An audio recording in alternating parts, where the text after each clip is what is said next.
Pernahkah Anda begadang semalaman, membaca satu buku sampai 5 kali, merasa sudah hafal luar kepala, tapi begitu lembar ujian dibuka, otak Anda mendadak kosong? Jika itu pernah terjadi, selamat. Anda bukan bodoh. Anda hanya sedang terjebak dalam apa yang disebut pakar memori sebagai ilusi kompetensi. Anda merasa pintar hanya karena mata Anda sudah terbiasa melihat tulisan itu. Padahal, otak Anda sebenarnya belum menyimpan apapun. Kebanyakan dari kita diajarkan cara belajar yang terlihat rajin, padahal secara biologis itu sampah. Kita dipaksa kerja keras, bukan kerja cerdas. Hari ini, ditambah ilmu, kita akan membongkar rahasia dari salah satu buku paling berpengaruh dalam dunia pendidikan, Make It Stick. Kita akan membedah bagaimana seorang profesor psikologi kognitif bernama Henry Rudiger menemukan bahwa segala hal yang kita tahu tentang cara belajar selama ini ternyata salah total. Siapkan catatan Anda, karena kita akan mempelajari 4 teknik yang akan membuat Anda mampu menguasai materi apapun 10 kali lebih cepat dari orang biasa. Kita mulai dari kesalahan terbesar sejuta umat, SKS. Henry L. Rudiger III, atau yang lebih akrab disapa Rodi, adalah seorang psikolog kognitif sekaligus profesor di Washington University di Saint Louis. Prof. Rodi terkenal sebagai pakar memori yang sudah meneliti cara kerja memori manusia selama lebih dari 40 tahun. Jurnalnya ada lebih dari 300 di situs ResearchGate. Meskipun begitu, Prof. Rodi sangat frustasi karena ilmunya hanya terbatas di kalangan akademisi saja. Teknik-teknik terobosan yang ia temuin nggak diterapin di sekolah. Hampir semua guru masih ngajarin cara belajar yang salah. Akhirnya di tahun 2014, Prof. Rodi menggandeng rekannya Mark McDaniel dan penulis Peter Brown untuk nulis buku berjudul Make It Stick, The Science of Successful Learning. Ketiganya membagikan cara belajar apapun 10 kali lebih efektif berdasarkan hasil riset sejak tahun 1970. Kalau selama ini kamu sudah merasa belajar tekun tapi hasilnya tetap nggak maksimal, itu karena belajar bukan cuma soal kerja keras, tapi soal memilih teknik yang tepat. Selamat datang di Tambah Ilmu, dan video ini akan membahas 4 teknik belajar pakar memori dari buku Make It Stick. Teknik 1. Space Repetition, pengulangan berjarak. Ada satu budaya yang mendarah daging di sistem pendidikan Indonesia, SKS alias sistem kebut semalam. Belajar 5 atau 10 bab pas H-1 ujian jadi opsi nomor 1. Sayangnya belajar pakai sistem SKS sangat nggak efektif. Memang cepat hafalnya, tapi ya cepat juga lupanya. Ini karena SKS maksa otak kamu untuk nyimpan semua materi di memori jangka pendek. Ketimbang pakai SKS, kamu bisa coba teknik space repetition, teknik di mana kamu belajar materi yang sama berkali-kali, tapi di waktu yang terpisah. Contoh, ada ujian sejarah hari Jumat. Kalau biasanya kamu belajar 3 jam pas hari Kamis, sekarang coba pecah waktunya. Belajar 1 jam masing-masing di hari Senin, Rabu, dan Kamis. Riset membuktikan orang yang belajar pakai cara ini punya hasil lebih baik dan ingatan lebih awet karena kita maksa otak buat keluarin usaha lebih untuk nginget ulang, membangun koneksi memori jangka panjang. Teknik 2.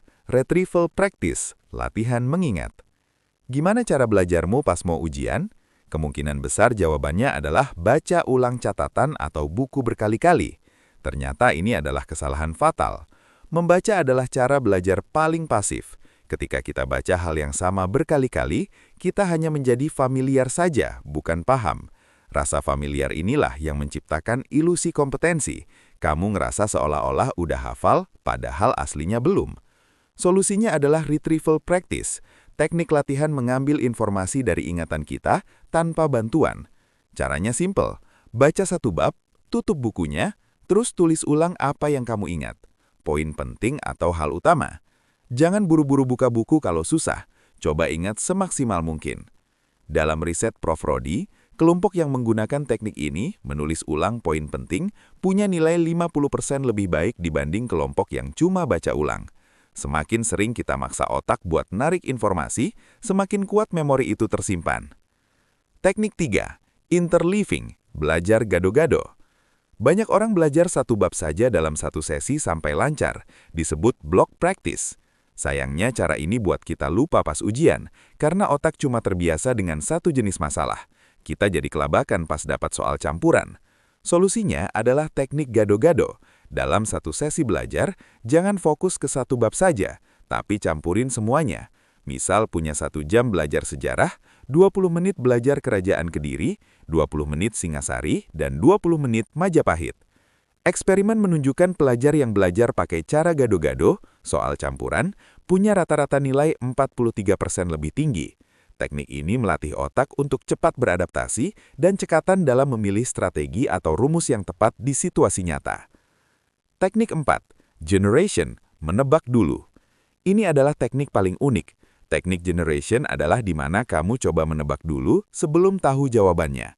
Kalau biasanya kita baca materi baru kerjain soal, teknik ini dibalik. Kerjain soal latihan dulu, baru baca materinya. Kamu nebak-nebak dulu jawabannya. Kuncinya justru ada pada kesalahan tebakan tersebut. Penelitian menunjukkan grup yang disuruh menebak dulu sebelum diberitahu jawabannya punya ingatan yang jauh lebih baik. Berusaha menebak adalah aktivitas yang memerlukan banyak usaha. Hal ini memicu otak mengalokasikan lebih banyak perhatian ke materi sehingga terbentuk koneksi yang lebih kuat dalam ingatan. Teknik ini cocok untuk belajar bahasa asing atau bahkan belajar masak. Tebak langkah-langkahnya dulu sesuai logika, baru lihat resep aslinya. Pada akhirnya, dunia tidak peduli seberapa banyak jam yang Anda habiskan untuk duduk di depan buku. Dunia hanya peduli pada apa yang berhasil Anda simpan dan gunakan. Banyak orang gagal bukan karena mereka tidak mampu, tapi karena mereka menggunakan senjata yang salah untuk berperang. Membaca ulang berkali-kali itu seperti mencoba mengisi ember bocor. Anda merasa sudah menuangkan banyak air, tapi tidak ada yang tersisa di sana. 4 teknik tadi adalah tambalnya. Spaced repetition, agar ingatan Anda tidak cepat menguap. Retriever practice, untuk memastikan ember otak Anda benar-benar terisi. Interleaving, agar Anda jago beradaptasi di segala situasi. Dan generation, untuk mengasah ketajaman logika Anda sejak awal. Belajar memang seharusnya merasa sulit, karena saat otak Anda merasa lelah dan dipaksa bekerja ekstra, disitulah koneksi syaraf baru sedang terbentuk. Jika belajar terasa terlalu mudah, hati-hati, mungkin Anda sedang terjebak dalam ilusi kompetensi lagi. Ingat, di era informasi yang sangat cepat ini, kemampuan untuk belajar dengan cepat adalah superpower baru Anda. Jangan biarkan otak Anda tertinggal dengan metode lama yang sudah usang. Jika Anda merasa 1 atau 2 teknik tadi baru saja mengubah cara pandang Anda tentang pendidikan, silakan tekan tombol like. Dan jika Anda ingin terus mengupgrade operating system di otak Anda dengan sains dan data setiap minggunya, pastikan Anda sudah bergabung di komunitas Tambah Ilmu dengan menekan tombol subscribe. Jangan cuma jadi penonton, jadilah pembelajar yang cerdas. Terima kasih sudah menonton sampai habis. Sampai jumpa di video Tambah Ilmu berikutnya, di mana kita akan membongkar rahasia cerdas lainnya.